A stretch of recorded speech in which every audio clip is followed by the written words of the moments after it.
Good evening. My name is Andrea Brace, and this is my micro observation presentation for NSW 6100 for fall 2025. For my observation, I decided to observe one of the employees at a salon where I got a pedicure on a Saturday morning. The salon was very busy.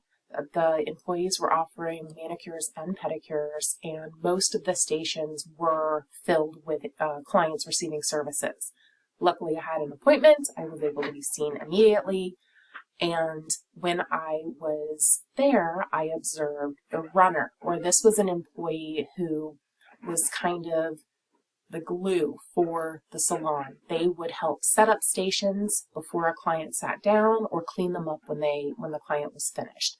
So for the example with the pedicure, this person started the water running for my chair, got me seated. They grabbed the supplies like scrubs, pumice, oils, hot stones to get that information or those products there for the employee who was providing me the service. So the runner was very busy. They were rushed, but they were very efficient. This is kind of what the salon looked like. There were pedicure chairs on one side, manicure chairs on the other, people in all the chairs, people waiting in the waiting area. So it was a very, very busy morning. So that runner employee was extremely busy all over the salon, helping most of the employees out at one point or another. The theory I applied to this observation is systems theory, which looks at behavior as the result of interactions between multiple parts of a social system, and all of that comes together to make up an organized whole. Concepts within systems theory include boundaries, which are patterns of behavior that define relationships. So in this case, clients are those who are requesting services, employees are providing services. Some of those are manicures, some are pedicures. And a runner was the conduit who was going between the new and leaving clients while also maintaining the space and the stations for the employees. Feedback is input that informs a system about performance. So feedback that occurred that I observed was if a walk-in came in, so someone without an appointment, and they weren't able to be taken immediately, they were often frustrated. So management would get stressed out if they saw that, because that's potentially losing money and losing a client. So the runner was able to help to calm the walk-in down and to help reduce the stress of the management who's observing this potential loss of money.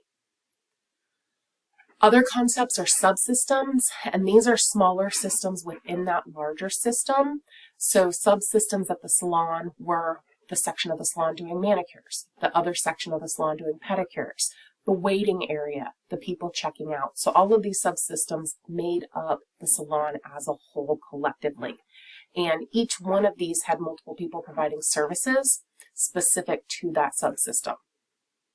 Synergy is the energy the system creates to maintain themselves, and the runner was going between these subsystems, helping to keep the synergy going.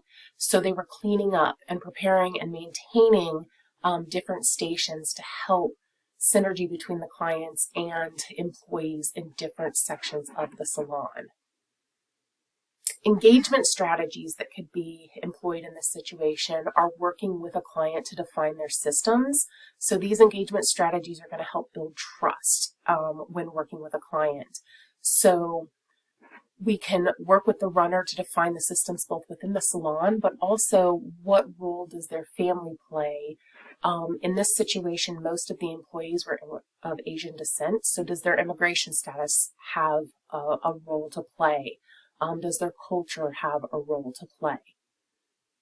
Assessment approaches could be identifying strengths and resources that the observed has. We can also focus on interactions with them and their coworkers, them and their clients, and then also look at relationships and communication patterns to determine if the systems are impacting the client's well-being. How do the parts interact and compound or reduce issues? This is applicable because this helps me practice observation skills and assessing different levels of interaction. It also helps me review those observations and apply a theoretical framework to make connections to help develop an assessment plan. These are the references that I used, and I thank you for your time.